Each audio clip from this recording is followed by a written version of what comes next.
ইরানের বোমা হামলা থেকে বাঁচতে ইসরায়েলে নিযুক্ত মার্কিন রাষ্ট্রদূত মাইক হাকাবি শুক্রবার রাতে অন্তত 5 বার জায়গা বদল করেছেন।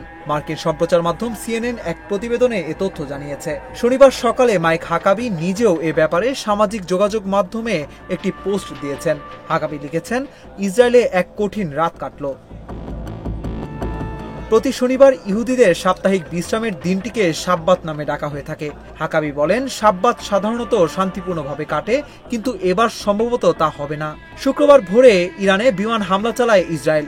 এর 2 দিন আগে গত বুধবার মধ্যপ্রাচ্যের বিভিন্ন জায়গায় থাকা মার্কিন কর্মীদের সরিয়ে নেয় যুক্তরাষ্ট্র।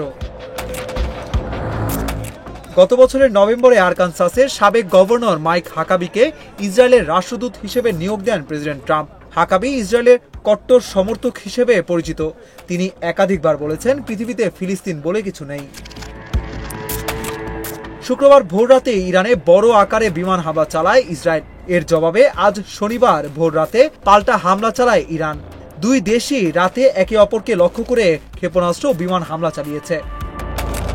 ইরানের জ্যেষ্ঠ এক সামরিক কর্মকর্তার বরাত দিয়ে ইরানের বার্তা সংস্থা ফারস জানিয়েছে, ইসরায়েলের বিরুদ্ধে ইরানের পাল্টা হামলা এখনই থামছে না। অন্যদিকে ইসরায়েলি বাহিনীও ইরানে হামলা অব্যাহত রাখার ঘোষণা দিয়েছে। টেলিগ্রামে দেওয়া এক সংক্ষিপ্ত বিবৃতিতে আইডিএফ বলেছে, ইরানে ইসরায়েলের জন্য হুমকি স্বরূপ লক্ষ্যবস্তুতে হামলা চালাচ্ছে দেশটির বিমান বাহিনী।